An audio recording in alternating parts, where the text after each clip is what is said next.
Francisco Sousa Vieira renovou o seu mandato enquanto deputado pela AD, representando o Distrito do Porto. É médico, é presidente da Conselhia do PSD local e agora está novamente de regresso ao Parlamento. Francisco, muito obrigada por ter aceito o nosso convite. Um ano depois da eleição, em 2024, volta a ser eleito deputado da Nação. Como é que viu este voto de confiança? Bom, desde já, obrigado por esta oportunidade de, um ano depois, poder falar um pouco acerca daquilo que foi o trabalho destes últimos 12, 13 meses e aquilo que nós temos perspectivado para a frente. De facto, há um ano atrás, quando surgiu este desafio de aceitar aquela que viria a ser a maior honra da minha vida, que era representar o povo português, sendo eleito pelo meu distrito, pelo Distrito do Porto, e com uma nuance que é muito importante e que é muito mais do que uma nuance, que foi a confiança daqueles que são os cidadãos de Mar de Canaveses.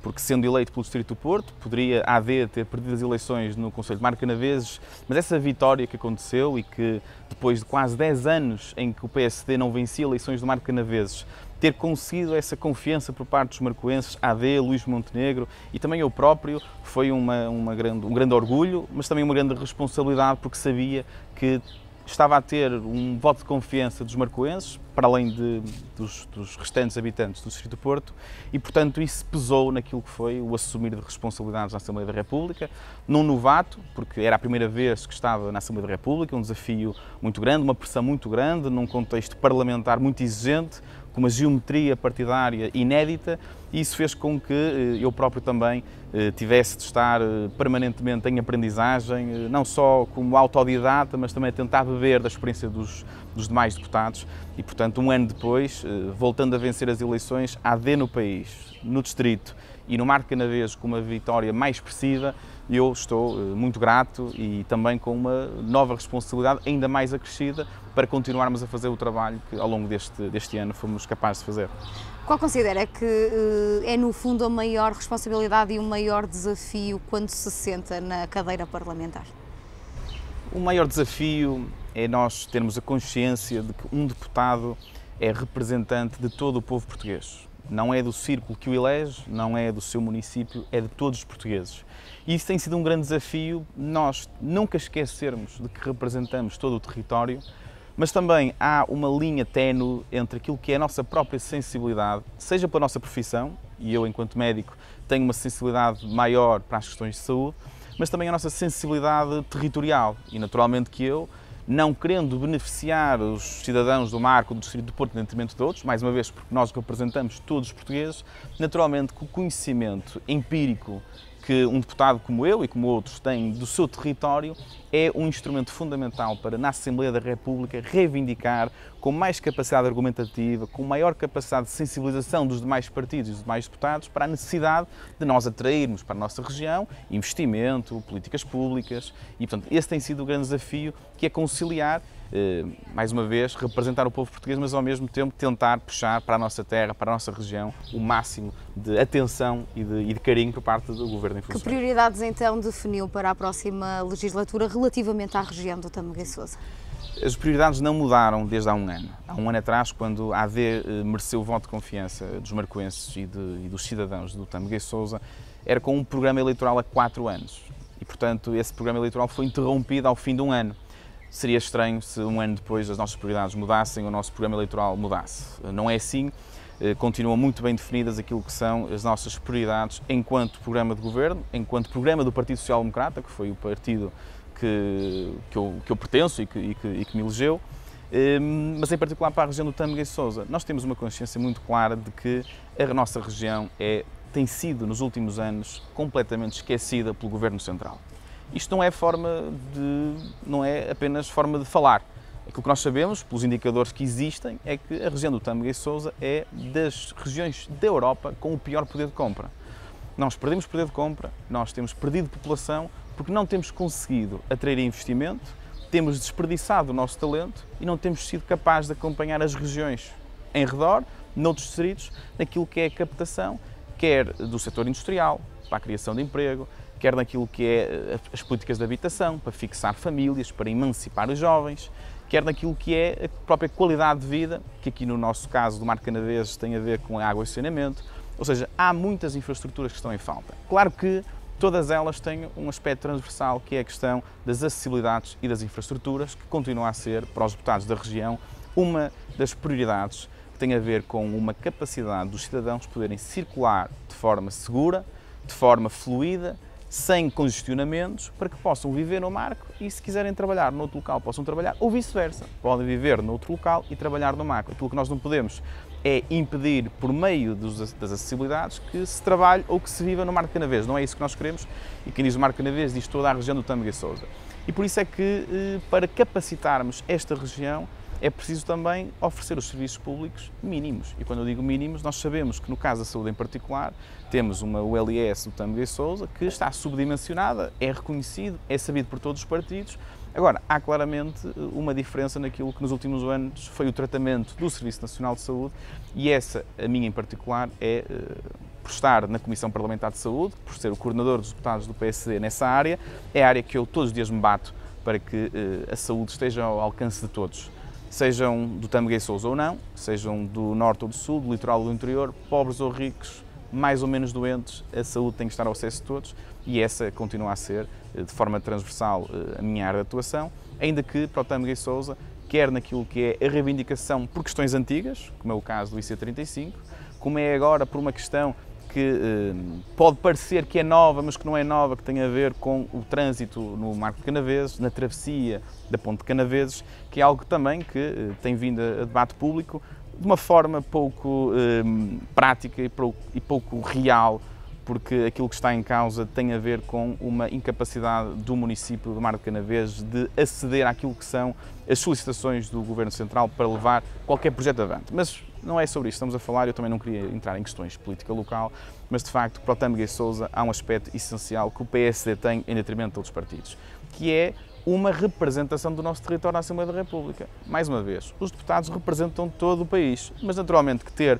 mais colegas do Tâmega e Sousa na Assembleia da República pode permitir que nós tenhamos mais capacidade de reivindicação junto do Governo. E nisso o PSD, que agora vai ter certamente na Assembleia da República um deputado de Mar de Canaveses, um deputado de Penafiel, um deputado de Amarante, isso dá-nos ao PSD outra capacidade que outros partidos, por não terem nos seus quadros eleitos deputados destes territórios, terão mais dificuldades do que nós. Já percebemos que, enquanto médico que é, a saúde é aqui uma das suas principais bandeiras. Temos na região do Val de Sousa e do Tâmega um hospital que acaba por estar sobrelotado na sua dimensão, na sua capacidade também. Temos o Hospital de São Gonçalo, que está aqui um pouco ativo, alavancar mais este hospital para dar resposta ao Hospital Padre Américo, passa por equação. Aquilo que o Governo da AD tem defendido, e nós, deputados do PSD, é que as decisões políticas devem ter sempre como centro e prioridade o doente, o utente. E por isso é que nós não tivemos qualquer peso, desde há um ano atrás, em dizer que temos que aproveitar toda a capacidade instalada do nosso país para servir o utente. Nós não podemos continuar a ter, como tivemos durante muitos anos, pessoas com doenças oncológicas que estavam meses acima do tempo máximo de resposta garantido à espera de uma cirurgia. Não podemos continuar a ter serviços de urgência completamente sobrelotados, que depois acabam por, em primeiro lugar, por não dar resposta às pessoas que precisam efetivamente de urgências, porque um dos problemas da urgência que este Governo começou por resolver foi retirar da urgência pessoas que lá não deveriam estar e que apenas foram lá por desespero de causa, por não terem ou um médico de família ou um centro de saúde para poderem aceder, e por isso é que a porta de entrada no SNS passou a ser a porta da urgência. Não pode acontecer. E, por outro lado, prejudicando também os próprios profissionais de saúde, que a desmotivação é natural quando se tem um nível de diferenciação em que se está preparado para resolver e diagnosticar doenças complexas que existem e que precisam de uma resposta e que estão num serviço de urgência a atender pessoas que lá não deveriam estar, que deviam estar no centro de saúde. E, portanto, a prioridade deste Governo é fazer uma gestão eficiente do SNS. E passa por, como referiu o caso da ULS Tâmega e Sousa, do Hospital de São Gonçalo, uma gestão eficiente passa por nós temos noção de que as necessidades cada vez vão ser maiores, cada vez estão a ser maiores e os recursos continuam limitados. E por isso é que se fala muito na gestão, no financiamento. E eu, enquanto médico, a minha prioridade é garantir que, na defesa de uma gestão eficiente do SNS, nunca os doentes podem ser prejudicados. O humanismo que tem que existir no Serviço Nacional de Saúde não pode ser colocado à parte desta gestão eficiente que, falando só em números, mais consultas, mais cirurgias, deixamos de ter o humanismo e aquilo que é o contacto real com o doente. E por isso é que nós queremos que o doente tenha acesso aos cuidados de saúde, seja no setor público, privado, social. Temos é que ter uma política de proximidade com as administrações hospitalares. E eu estou convencido que esta nova equipa da ULS, o Tâmega e Sousa, que está, de certa forma, empenhada em colocar em prática exatamente aquilo que é a visão, não só deste governo, porque são muitos os académicos e os profissionais que partilham desta visão, são muitas as pessoas fora do âmbito político ou partidário que também têm uma visão sem ideologia, que têm uma visão que está centrada dos doentes, desde logo os próprios médicos e os próprios enfermeiros profissionais de saúde. E, portanto, eu estou convencido que vai haver uma nova capacidade, primeiro com uma não é legitimidade reforçada, mas com uma maioria reforçada de apoio a este governo, que também com estas novas administrações hospitalares que estão mais alinhadas com aquilo que são as políticas de cuidados de saúde, as coisas vão continuar a melhorar. Eu digo continuar a melhorar porque neste último ano nós assistimos, para além de mais cirurgias, mais consultas, mas como disse, os números não são o mais importante. O importante é que não haja doentes que estejam meses acima do tempo máximo de resposta à espera de uma cirurgia, não haja pessoas, e nós no serviço de urgência ao longo deste ano diminuímos o tempo de espera em 15% do tempo médio, mas mais importante do que isso, os amarelos ou os laranjas, que são aqueles que têm uma premência maior, tiveram uma redução de 19% e 34%, ou seja, é preciso dar resposta atempada e de qualidade aos doentes. É essa a nossa prioridade e vai ser, neste próximo mandato na Assembleia da República, a minha principal motivação de todos os dias para estar na Comissão Parlamentar de Saúde e no debate do plenário é continuar a defender, no fundo, esta política de transformação do Serviço Nacional de Saúde que este Governo está a implementar. É sabido que o Governo da AD quer privatizar a saúde. Na sua opinião, será essa a solução mais viável? Bom, eu tenho de discordar. Ou seja, a privatização de saúde tem sido um anátema de alguns partidos, mas que não corresponde à verdade.